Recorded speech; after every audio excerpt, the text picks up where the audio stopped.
दगड़ियों आज सत्यनारायण कथा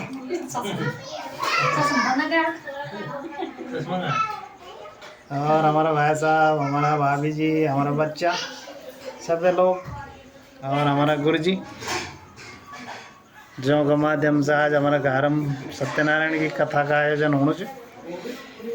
और दगड़म से हमारा छोटा छोटा बाल गोपाल इधर इसमें घी रखना तो उधर है, तेल रखना तो इधर। तो दगड़ियों आप भी सत्यनारायण कथा का मजा लाओ और घर में सत्यनारायण की कथा जरूर कराओ। चतुर्देशाय नमः। ओम वक्त्राय नमः। ओम मूषकवाहनाय नमः। ओम कुमारगृपेतभ्यं नमः। कांडात् प्रोहन्ति परकः परकस्वरे एवानोद्र वेप्रत्नो सहस्रेण शतेन च ध्रुवांकुरम्। ऐसा सोचा कभी क्यों चढ़ाई जाती होगी? ध्रुवा ही क्यों चढ़ाई जाती है? ध्रुवा से एक बढ़िया हरी घास होती है, लेमन ग्रास इतना बढ़िया होता है, ध्रुवा ही क्यों? ये सब विज्ञान है। ये पता है तुम ध्रुवा की जितने गांठें होंगी ये इतने अंकुरित हो जाते। समर्पयामि नमः। पात्रमद्यस्तुं तवयं ब्राह्मेशामादित्यादीनो ग्रहदेवोपरि श्री लक्ष्मीनारायण देवोपरि मनुष्याणां सर्वं कष्टं विभूतियन्तिष्ठेजो वहि तेजो एकीकृतां शुभम् आराधकुम्यादि वो ग्रहाण यजमान सिद्धयेत् सर्वग्रहाण सिद्धयेत् पुष्पदे कृके सभी लोग हाथ जोड़ें। हरे ओम मम जिवाकर्षण संकाशम पाशपे महाद्यम तमोरम सर्वपापागनम प्रणतोष्म जिवाकरम दधि संकृशारावम शीरोदाणोसंभवम नमामि शरणमसोमम संभोर्मुखघोषणम धरणे गर्भसंभूतं विद्युत कांति स्मग्रहम कुमारम शक्तिहस्तं तं मंगलम प्रणमाम्यहम प्रियं गोकुलकासामं रूपेण प्रथमं बुधं सौम्यं सौगुणोपेतं तं बुद्धं प्रणमाम्यहम देवानां च ऋषीणां च गुरुकाञ्चन सन्निभं बुद्धिभूतं त्रिलोकेशं तं नमामि बृहद्यं हिमकन्दनालाभं दैत्यानां परमगुरुं सर्वशास्त्र प्रवक्तारं भार्गवं प्रणमाम्यहं नीलाञ्जन समाभासं रविपुत्रं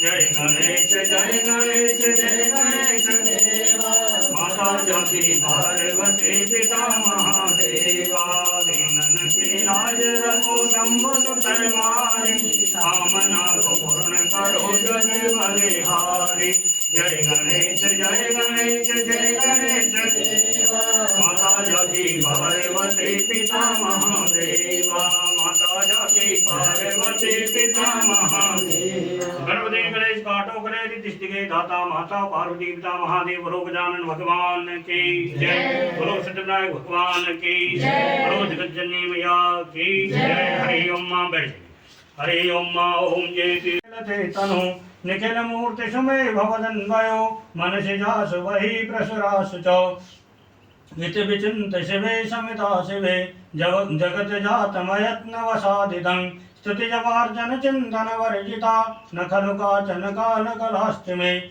जय दुर्गे सुदुर्गे अम्बे मात की जय। अटल छत्र की जय, माई के भवन की जय, सांचे दरबार की जय, जोता वाली माता तेरी सुता ही जय। ध्यानार्थे दिव्य मंत्र सांजलिं समर्पयामहे अनेन कृतेनाथ शिक्षाज्ञानेन अस्मिन् दिवसे यजमान ग्रहमध्ये भगवान श्री गणेश अंबिको गणपति गौरादि सर्वमातकानां पूजन प्रियंतां नमस्करोमि यजमान कामार्थ सिद्धयेत। हरि ओम मां पुनः पुष्पं कृत्वा एक पुष्प लेकर के अपने पितरों का ध्यान करें। भाषा बोल हरि ओम मां पकड़ता है। निर्धन शब्द का अर्थ यह है कि ब्राह्मण जो है एक बार प्रजापति की सभा में शंकर भगवान और प्रजापति जी का विवाद हुआ था। उस समय जो है ब्राह्मणों को श्राप दिया गया था। ये तो कोई बात नहीं, सुंदर नया बना देंगे वो जगह कितने निराजन का आर्थिक है। तो इसलिए जो है ब्राह्मण जो है किसी भी प्रकार का अगर वो ब्राह्मण भगवान का पूजन यजन माता गायत्री का जपार्थी हो, माता गायत्री जप करने वाला हो, तो वो किसी भी प्रकार का दान लेने में सक्षम है। वो किसी भी दान लेने में सक्षम है, लेकिन बचा कौन पाएगा उसको? जो ग्रह आपको परेशान कर रहे हैं वो ब्राह्मण देवता को छोड़ देंगे क्या? वो संकल्प करके तुम्हारे यहाँ उसका अनिष्ट ले जा रहा है यजमान का, तो वो कैसे स्तुति हो सकता है? वो स्तुति नहीं हो सकता। ये मजाक बहुत सोचने का विषय है। ठीक है, जो ग्रह तुमको परेशान कर रहे हैं, मैंने कहने जी मैं तुम्हारे यहाँ ग्रहों का पूजन कर दूंगा, तुम्हारा आओ जाओ मैंने सब उसमें करा, उसको मैं ले जाऊंगा, तो मैं उससे सुखी कैसे हो जाऊंगा? नहीं हो सकता।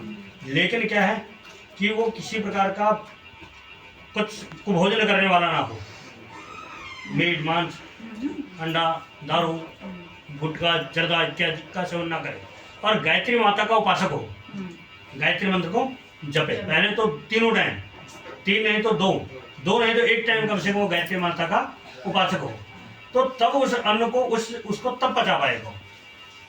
समझ लो बात को। अगर नहीं तो वो उसको भी हिला देगा कहने का। समझ लो बात को। तो यहाँ जो शब्द है मैं वही तो बता रहा हूँ।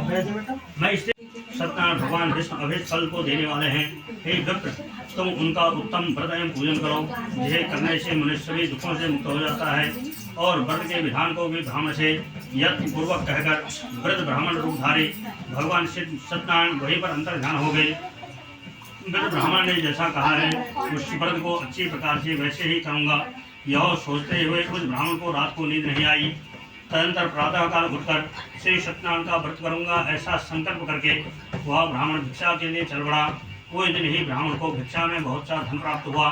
उसी धन से उसने बंद बांधवों के साथ भगवान श्री सत्यनारायण का व्रत किया।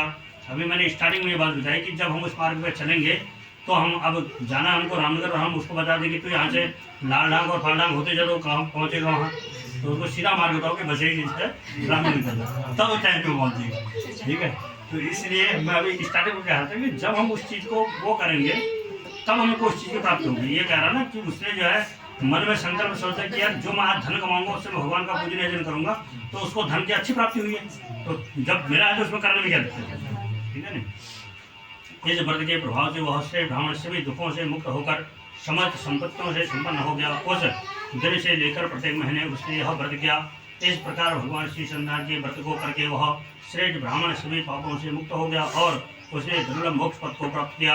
हे विप्र, पृथ्वी पर जब भी कोई मनुष्य श्री सत्यनारायण का व्रत करेगा उसी समय उसके समस्त दुख नष्ट हो जाएंगे। हे इस प्रकार भगवान नारायण ने महात्मा नारद जी को जो कहा मैंने वह सब आप लोगों से कह दिया, और आगे अब क्या कहूँ। ऋषियों ने कहा हे मुने, इस पृथ्वी पर उस ब्राह्मण से सुने हुए इस व्रत को किसने किया, हम सब सुनना चाहते हैं, हमारी श्रद्धा हो रही है। सूत जी बोले मुनियो, पृथ्वी पर जिसने यह व्रत किया उसे आप लोग सुने। एक बार वह द्विज श्रेष्ठ अपनी धन संपत्ति के अनुसार बंद बांधों तथा पारिवारिक जनों के साथ व्रत करने के लिए उद्यत हुआ। इसी बीच एक लकड़हारा वहाँ आया और लकड़ी बाहर रखकर उस ब्राह्मण के घर गया।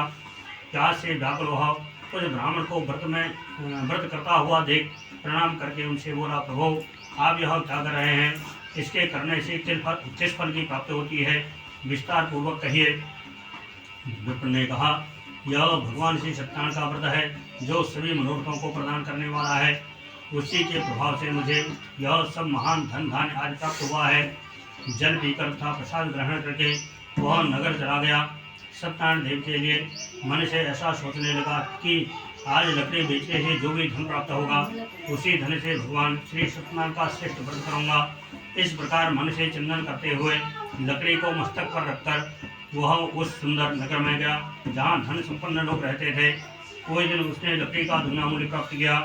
तदनंतर प्रसन्न हृदय होकर वह पके हुए केले का फल, शर्करा, घी, दूध और गेहूं का चूर्ण सवाया मात्रा में लेकर अपने घर गया। तदपश्चात उसने अपने बंद बांधवों को बुलाकर विधि विधान से भगवान श्री सत्यनारायण का व्रत किया। उस व्रत के प्रभाव से वह धन पुत्र से संपन्न हो गया और इस लोक में अनेक सुखों का उपभोग कर अंत में सत्यवर वैकुंठ को चला गया। श्री खंडे श्री सत्यनारायण कथायाम द्वितीयोऽध्याय। बोलो श्री सत्यनारायण देव भगवान की श्रीमन नारायण नारायण नारायण नारायण नारायण नारायण श्री नारायण नारायण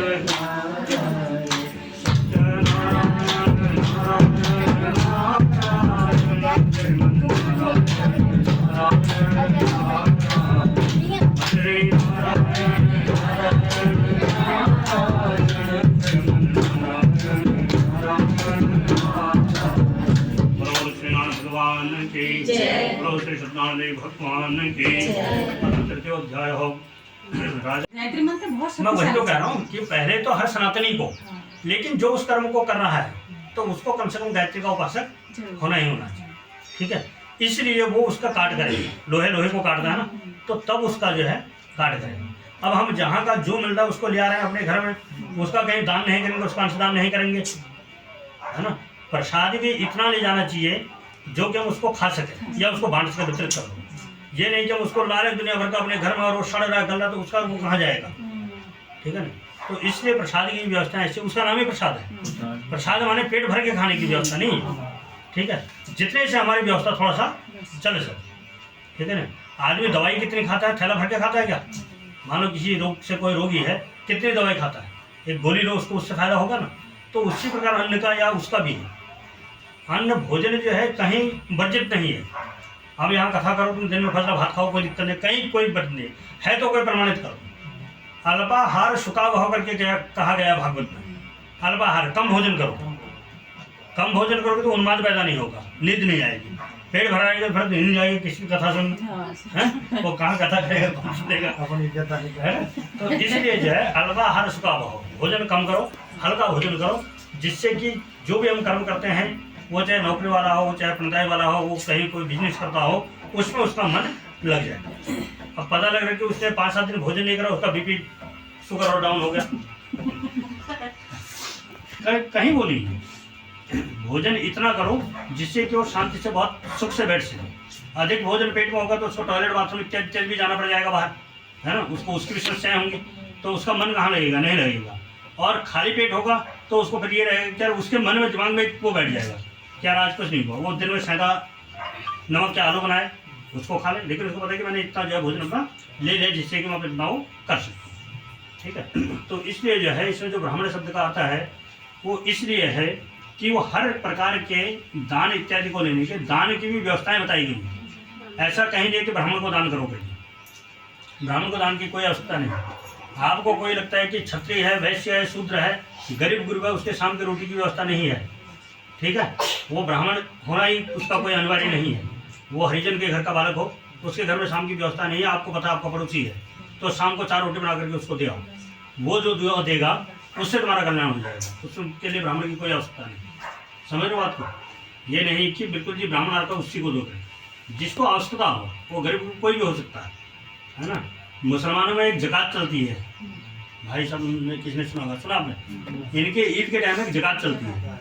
ये अगर 100 रुपया कमाते हैं तो उसमें से 10 रुपये को रोक के रखते हैं, ठीक हो गया। साल भर में एक बार ईद आती है इनकी, जो भी गई है ये बकरा ईद, तो उसमें ये ज़कात का क्या करते हैं कि मान लो इन्होंने 100 रुपये जमा करे, मान लो तो 300 रुपये महीने के हो गए, 3600 रुपये साल के हो गए, एक मोटा मोटा आइडिया बताओ। तो ये 3600 को कहीं कुछ आश्रम कहीं नहीं देते हैं, ये अपने परिवार में देखते हैं कि यार मेरा चचा का लड़का, ताऊ का लड़का, मामा का लड़का, फूफा का लड़का, वो गरीब गुरु है, तो 4 भाई मान लो हम, तो 36 गुना 4 कर लो, है ना, 14-15 हज़ार रुपये बन जाता है। तो 14-15 हज़ार रुपये साल भर में उसको दे देंगे, उसकी अपनी ईद बन जाएगी, ठीक है। मुसलमान ज़कात देता है, ठीक है। अगर सोना भी लाएगा घर में, अगर सोना लाएगा तो वो 10 ग्राम नहीं लाएगा, वो 11 ग्राम लाएगा। जेवर जो खरीदेगा 10 ग्राम के अपने लिए तुम फैसला लॉकेट बना लो, 1 ग्राम के एक टुकड़ा और ले आएगा, वो ज़कात में देगा उसको। चांदी खरीदेगा तो ज़कात देगा, पैसा कमाएगा तो ज़कात देगा। तो वो लोग ऐसी व्यवस्था बनाते हैं, मतलब बात वही होगी जो हम करते हैं वो करते हैं। ये सरदार लोग हैं, इनने अभी फसल काट के अपना गेहूँ इत्यादि काट रखा है, इनका मान लो अभी 40 क्विंटल हो रखा है, तो इन्हें 1-8 क्विंटल वो अपने गुरुद्वारों के लिए निकाल दिया होगा पहले। यहाँ से गाड़ी भरेगी और सीधे जहाँ इनके गुरु आश्रम अपने वहाँ चले जाएंगे। तो हर किसी की मतलब व्यवस्थाएं हो, कहने का मतलब मेरा ये है, ठीक है। तो देना उसको है जिसको उसकी आवश्यकता है, ये नहीं कि जो आ रहा है उसको दे दो, वो बेचारा श्री संपन्न है, उसका फायदा लाखों रुपए का, उसके बिजनेस चल रहा है, उसे हम कहें यार तू 100 रुपये हमसे भी ले जा, उसको जरूरत ही नहीं उसकी। जिसको प्यास नहीं है उसको पानी की क्या महत्ता का पता लगेगा, जो राजस्थान में रेगिस्तान में रह रहा है उसको पता पानी कैसे मिलेगा, है ना। तो उसको देना चाहिए जिसको उसकी सख्त आवश्यकता है, ठीक है। तो इसलिए जो है अज्ञानतिमिरान्धस्य ज्ञानाञ्जनशलाकया चक्षुरुन्मिलितमेन तस्मै श्रीगुरवे नमः। सीतानाथसमारम्भां श्रीरामानन्दार्य मध्यमाम् अस्मदाचार्यपर्यन्तां वन्दे गुरुश्रीपरम्परां।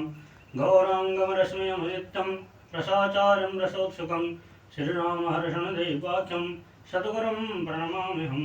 जय जय श्री राधारमण जय जय नवल किशोर, जय गोपी चितचोर प्रभु, जय जय माखन चोर। बोलो श्रीमद्भागवत महापुराण की जय, बोलो बालकृष्ण भगवान की, बोलो श्री सत्यनारायण भगवान की। श्रीमन नारायण नारायण नारायण, भजमन नारायण नारायण, श्रीमन नारायण नारायण नारायण, लक्ष्मी नारायण नारायण सत्य नारायण नारायण नारायण, श्रीमन नारायण नारायण नारायण, भजमन नारायण नारायण नारायण। बोलो श्रीनारायण भगवान की हरि ओम। शांताकारं भुजगशयनं पद्मनाभं सुरेशं, विश्वाधारं गगनसदृशं मेघवर्णं शुभांगं, लक्ष्मीकान्तं कमलनयनं योगविद्यानुगम्यं, वंदे विष्णुर्भवभयहरं सर्वलोकैकनाथं। बोलो सत्यनारायण भगवान की हरि ओम। अब जो है सबसे पहले आपको कथा का सार समझाएं कि ये कथा कहाँ से आई, कैसे आई, क्यों आई, है ना। किसी भी चीज़ का कोई ना कोई कारण होता है, कोई ना कोई माध्यम होता है ना। हम लोग घर गृहस्थी हैं तो हमारे घर गृहस्थी जो हम जोड़ा जाड़ी कर रहे हैं, ये पता सबको कि एक दिन यहाँ से सबने जाना है, लेकिन क्यों कर रहे हैं कि यार क्या पता इससे आगे क्या, इससे आगे क्या। इसको बोलते हैं संस्कृत भाषा में मृग मरीचिका, है ना।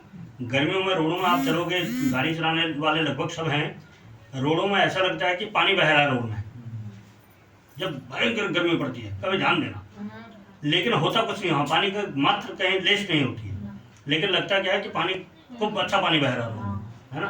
तो उसी तृष्णा के पीछे मनुष्य जीवन पर्यंत भागता है, और भागते भागते भागते ऐसा भाग जाता है कि वो संसार से भाग जाता है ना, पटाख से पर्दा खत्म। वो दौड़ते रहते हैं जीवन पर्यंत, है ना। लेकिन मिलता क्या है, कुछ नहीं मिलता है, कुछ नहीं मिलता है ना। जिन परिजनों के लिए, जिन बाल बच्चों के लिए मनुष्य इतना वो करता है, लास्ट में वो भी जब जैसे ही पर्दा गिरा तो वो भी जो है कहते हैं कि अब जो है जल्दी करो, ठीक है।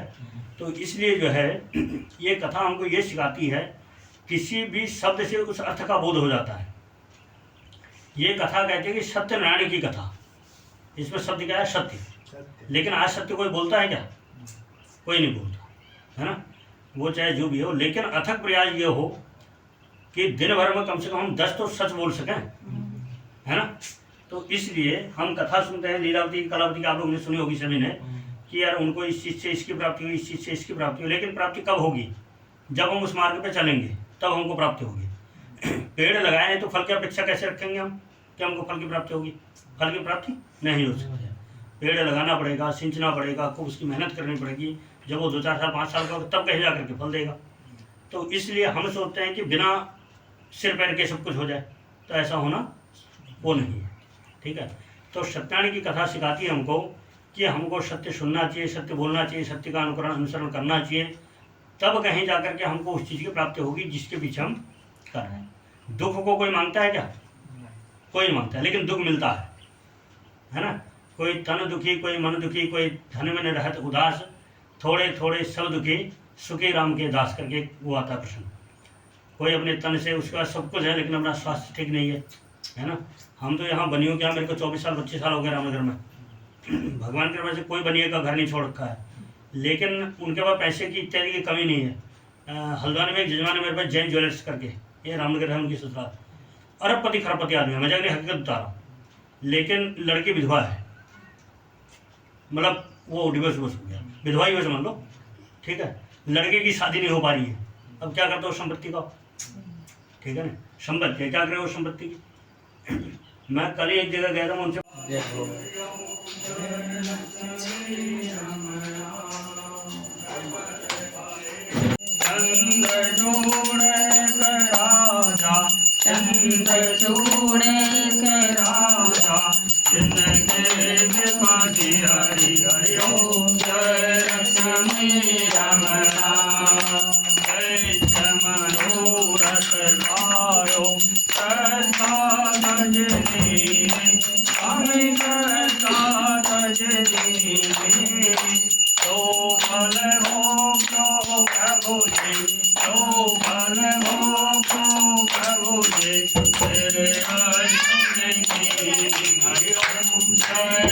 लक्ष्मी रमणा और भक्ति के नारायण जन रूप धरो जन जन रूप धरो सत्यानारायण की सत्यानारायण की जिनको आज हरिओ जय लक्ष्मी रमणा बाल बाल संग राजा वन में भक्ति करे स्वामी वन में भक्ति करे मन वांछित बल दीनो मन वांछित बल दीनो दीन दयालो हरि हरिओ जय लक्ष्मी रमणा शरण प्रसाद सवायो कदली फल देवा स्वामी कदली फल देवा धूप दीप तुलसी जय धूप दीप तुलसी जय राजी रंगरी हरि ओम जय लक्ष्मी रमणा सत्यनारायण जी की आरती जो कोई नर गावे स्वामी प्रेम सहित गावे शिवानंद स्वामी मन भजत हरि हर स्वामी मन वांछित फल